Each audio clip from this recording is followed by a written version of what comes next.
नमस्कार दोस्तों, AB mind training centre की तरफ से मैं आप सभी का हार्दिक स्वागत करता हूं। और आज के इस वीडियो में हम बात करने वाले हैं सीबीटी के बारे में। सीबीटी के ऊपर आज की इस वीडियो में हम बात करेंगे कि सीबीटी को आप किस तरीके से अप्लाई कर सकते हैं और सीबीटी को अप्लाई करते समय आपको किन बातों का ध्यान रखना होगा। इन सब के बारे में आज के इस वीडियो में हम काफ़ी डिटेल में समझेंगे। वीडियो में आगे बढ़ने से पहले आप सभी से रिक्वेस्ट है कि आपने अभी तक इस चैनल को सब्सक्राइब नहीं किया है तो इसे सब्सक्राइब ज़रूर कर लें, क्योंकि ऐसे और भी बहुत सारे वीडियोस आपको इस चैनल पर मिलते रहेंगे। आज का वीडियो हम शुरू करते हैं और जानते हैं कि सीबीटी थेरेपी का प्रयोग हम किस तरीके से कर सकते हैं और सीबीटी का प्रयोग करने से हमें किस तरीके से राहत मिलेगा। चलिए समझते हैं आज की इस वीडियो में। CBT cognitive behaviour therapy. अब आज तक आपने सीबीटी का बहुत नाम सुन रखा है कि सीबीटी का प्रयोग करना चाहिए, परंतु सीबीटी का प्रयोग कैसे करना चाहिए इस वीडियो में हम समझने वाले हैं। CBT cognitive behaviour therapy, cognitive जिस तरीके से नाम से ही पता चल रहा है, इसको हम समझेंगे इस तरह से कि जैसे आपके सोचने और समझने की जो क्षमता है ना, जहाँ से कोई चीज़ किसी तरीके से ट्रिगर हुई है, उसको हम कॉग्निशन के द्वारा समझते हैं। फिर हमारा बिहेवियर उसमें चेंज होता है और वह जो बिहेवियर हमारा उस कॉग्निशन की वजह से निकल करके जो आ रहा है, वह प्रमाणित करता है कि जो कॉग्निशन में डाला गया है शब्द, उससे बिहेवियर क्या है, कैसा होना चाहिए, क्या यह समाज के अनुकूल है या प्रतिकूल है, इसको हम समझते हैं सीबीटी के अंदर। अभी सपोज करिए मैं आपको बोलता हूं कि इंजेक्शन या सुई,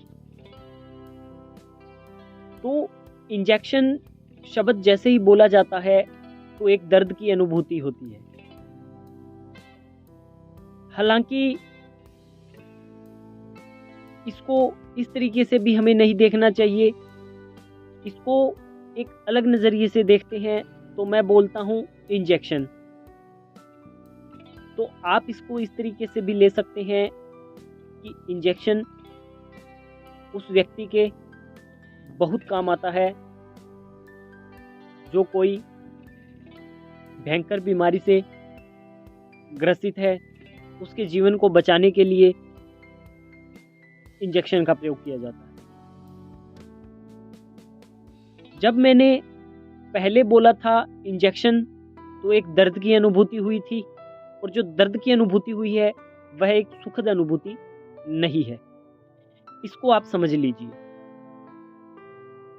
सीबीटी के अंतर्गत हम इसी बात का अध्ययन करते हैं, इन्हीं बातों को समझते हैं कि जैसे मैंने अभी बोला कि इंजेक्शन, तो पहली अनुभूति रही थी दर्द की, जो एक अच्छी अनुभूति नहीं मानी जा सकती, या एक सामान्य अनुभूति हम उसको नहीं मान सकते।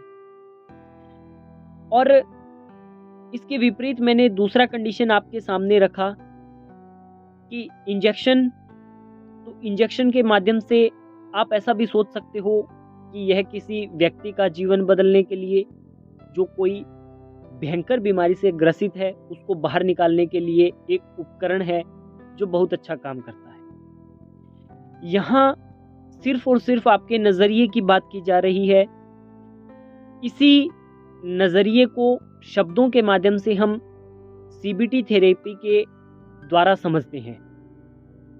सीबीटी थेरेपी में क्या होता है, जैसे सपोज करिए कंटेमिनेशन ओसीडी का इसके अंदर एग्जांपल लूँगा। आपको ऐसा लगा कि यहाँ गंदगी फैल जाएगी, या यहाँ छींटा लग गया है, या यहाँ जाने से मेरा ये हो जाएगा, या मैंने मन्नत नहीं मांगा तो कुछ बुरा हो जाएगा, मैंने पैसे गिनकर नहीं रखे तो कुछ बुरा हो जाएगा, अगर मैंने 3 तक काउंट नहीं किया तो जो बात मैं सोच रहा हूँ वह सच नहीं होगी, या मैंने 3 नंबर को दोहराया तो कुछ अनिष्ट हो सकता है, या मैं पैसों को बार बार नहीं गिना तो मुझे प्रॉब्लम हो सकता है। ऐसे कुछ आपको विचार हैं जो परेशान करते हैं। अब इन विचारों को ख़त्म करने के लिए इसके अंदर हम CBT को अप्लाई करते हैं। सपोज करिए जैसे आपको यह थॉट आया कि यदि मेरे यहाँ छींटा लग गया, मेरे यहाँ गंदगी फैल गई, या मुझे चढ़ावा चढ़ाना है, मन्नत मांगना है, मन्नत को पूरा नहीं किया तो कुछ अनिष्ट हो जाएगा, कुछ ऐसा हो जाएगा, ये सब आप सोचते हो। यदि मैंने हाथ नहीं धोए तो गंदगी मेरे बेडरूम तक चली जाएगी, रसोई घर में फैल जाएगी, सोफे पे लग जाएगी, टीवी के रिमोट को लग जाएगी, और उसके बाद मेरा बेटा उस रिमोट को टच करेगा, उसको भी इसमें परेशानी हो सकती है। यह सब आप सोचते हो OCD के अंतर्गत। अब इसके अंदर आपको CBT अप्लाई करनी है। CBT को अप्लाई करोगे तो इसके अपोजिट आपको पॉजिटिव सोचना पड़ेगा। जो मैंने इस वीडियो के शुरुआत में आपको एग्जांपल दिया था कि इंजेक्शन के माध्यम से आपको एक दर्द की अनुभूति होती है, वह आप पॉजिटिविटी में कैसे कन्वर्ट कर सकते हैं कि इंजेक्शन किसी भयंकर बीमारी से ग्रसित मरीज के जीवन को बदलने वाला उपकरण है, और उसको यह इस बीमारी से बाहर निकालने में हेल्प करेगा। यहाँ आपने उसी इंजेक्शन के प्रति अपना नज़रिया चेंज कर दिया है। इसी तरीके से CBT के अंतर्गत आपको अपने नज़रिए को चेंज करना होगा।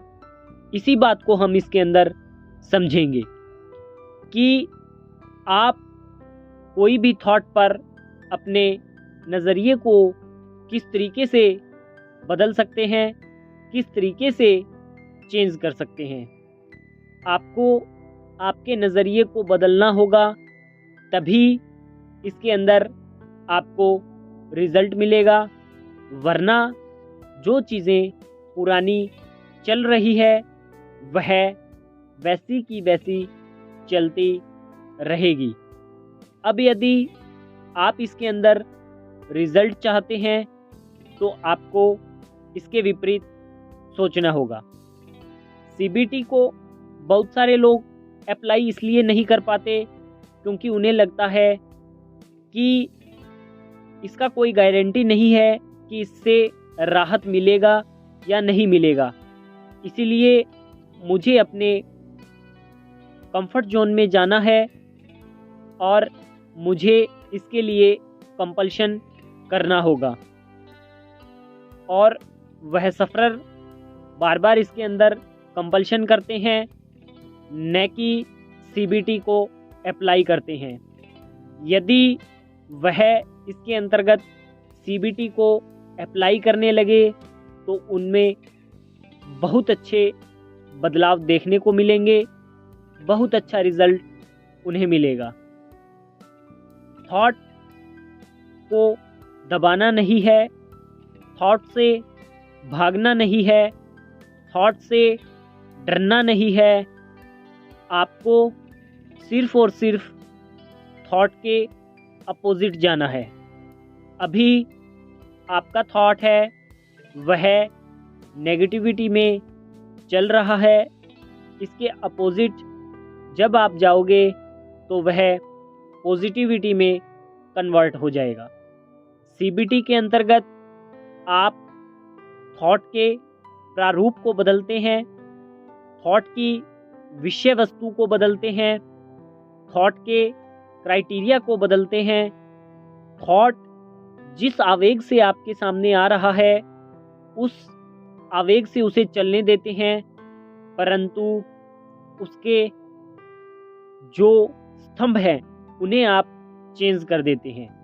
फॉर एग्जाम्पल, जैसे कोई गाड़ी कोसों किलोमीटर दूर से चली हुई आ रही है, आपने आगे आने के बाद बहुत दिनों से उसने जो सवारी की है उसके चलते आपने उसके टायर्स बदल दिए हैं। अब गाड़ी तो वैसे ही चलती रहेगी, परंतु आपने जो उनके टायर्स के ऊपर काम किया है वह आपको बहुत अच्छी तरक्की दिखाएगा। इस बात को आपको इसके अंतर्गत समझना होगा कि आप ओसीडी थॉट्स के किस तरीके से चेंज करते हैं, किस तरीके से इसके अपोजिट चलते हैं। जब आप किसी काउंसलर थेरेपिस्ट के साथ प्रैक्टिस करते हो तो वह ज़बरदस्ती आपको कंपल्शन पर रोककर आपसे सीबीटी की टेक्निक्स अप्लाई करवाता है। काउंसलर थेरेपिस्ट जितना मंजा हुआ खिलाड़ी होगा वह उतना ही ज़्यादा आपको आरामदायक स्थिति से इस सीबीटी को अप्लाई करवाएगा और आपको पता भी नहीं चलने देगा। यदि आप खुद से सीबीटी को अप्लाई कर रहे हैं, पर्याप्त आंकड़े, पर्याप्त जानकारी आपके पास में होनी चाहिए, उसके बाद ही सीबीटी को आप अप्लाई करें। बहुत सारे लोग मेंटली कंपल्शन करते हैं और मेंटली चीज़ों में उलझते हैं, और अगर एक बार किसी चीज़ पर अटक गए तो आगे नहीं बढ़ पाते हैं। उनके लिए ज़रूरी है कि वह नोटबुक पेन लेकर अपनी सीबीटी की प्रैक्टिस करें। सीबीटी के अंदर आप अपने थॉट को लिख लें, फिर उस थॉट को नेगेटिविटी का दर्जा दें कि यह जो मेरा थॉट है यह नेगेटिव है। अब मैं इस थॉट के अपोजिट जाकर इसके बारे में 3 अलग अलग व्यू रखूँगा और तीनों व्यू में मैं इसके बारे में पॉजिटिव सोचूंगा। आप अपने उस नेगेटिव थॉट को लिखकर उसके अपोजिट 3 पॉजिटिव थॉट लिखें। सेम सिचुएशन के अंतर्गत आपको इसमें 3 पॉजिटिव थॉट लिखने हैं। जब आप यह लिखते हो तो आपका माइंड एक अलग स्टेट में चला जाता है। आपका जो मेंटली कंपल्शन पुराने तरीके से चल रहा है उसके ऊपर ब्रेक लगता है और आपका जो नेगेटिव बिलीफ सिस्टम है वह टूटता है।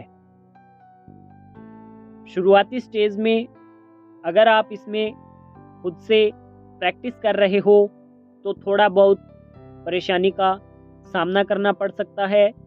इसके लिए आपको उचित टेक्निक्स आनी चाहिए कि यदि मुझे घबराहट होगी या मैं पैनिक हो जाऊंगा या सिचुएशन मेरे नियंत्रण से बाहर होगी तो मैं कौन सी टेक्निक को अप्लाई करूंगा। Reverse counting method, deep breathing आदि सब टेक्निक्स आपको पहले से पता होनी चाहिए। और जब आप सीबीटी का प्रयोग करते हैं तो उससे 5 दिन पहले यह सब प्रैक्टिस आपको सुचारू रूप से अपने डेली के शेड्यूल में शामिल कर लेनी है ताकि सीबीटी करते वक्त आपको किसी भी तरीके की कोई प्रॉब्लम न आए। जब आप इन सब पर्याप्त जानकारियों के साथ सीबीटी को अप्लाई करते हो तो आपके अंदर सर्वप्रथम कॉन्फिडेंस होना चाहिए कि हाँ, मैं यह कर लूँगा। और फिर आप इसे अप्लाई करें। उचित जानकारी आपके पास में होनी चाहिए, अपने ऊपर विश्वास होना चाहिए कि हाँ, मैं यह सब कर सकता हूँ या कर सकती हूँ। सर्वप्रथम CBT को अप्लाई करने से पहले अपने ऊपर विश्वास व्यक्त करते हुए अपने आप को एफर्मेशन दें, धन्यवाद तकनीक का इस्तेमाल करें। यदि आपको धन्यवाद तकनीक के बारे में नहीं पता है तो इस चैनल पर धन्यवाद तकनीक से रिलेटेड वीडियोस मिल जाएंगे। उन वीडियोस को जाकर देखें, समझें, धन्यवाद तकनीक को अप्लाई करें, आपको भी 100% रिजल्ट मिलेगा। धन्यवाद तकनीक को अप्लाई करने के बाद और एफर्मेशन को अपने शेड्यूल में डालकर फिर आप CBT का अभ्यास करें। अभ्यास करते समय इस अभ्यास को यदि आप खुद से कर रहे हैं तो रोज़ाना अपना टाइम निश्चित करके इसका प्रैक्टिस करें और अगले 20 से 22 दिन कंटिन्यू इसका प्रैक्टिस करें। बीच में एक दिन भी आपको इसको स्किप नहीं करना है। यदि आप इसको स्किप करते हो तो पीछे वाला सारा शून्य हो जाता है। दोबारा से पहले दिन से शुरू करें। और हाँ, यदि आप 5 दिन करके इसको छोड़ देते हो तो याद रखना, दोबारा प्रैक्टिस करोगे डबल एफर्ट डालना पड़ेगा। जब जैसा आपको अच्छा लगे उस समय इसको शुरू कर लीजिए। और शुरू करने से पहले एक प्रण लें कि अब अगले 21 से 22 दिन मैं रोज़ाना इस थेरेपी का प्रयोग करूंगा और इसके अंदर बताई गई बातों के ऊपर पूर्णता से अमल करूंगा। आई होप आज का वीडियो आपको अच्छा लगा होगा। यदि यह वीडियो अच्छा लगा है तो इसे लाइक करें, इस चैनल को सब्सक्राइब करें। इस वीडियो में इतना ही। धन्यवाद।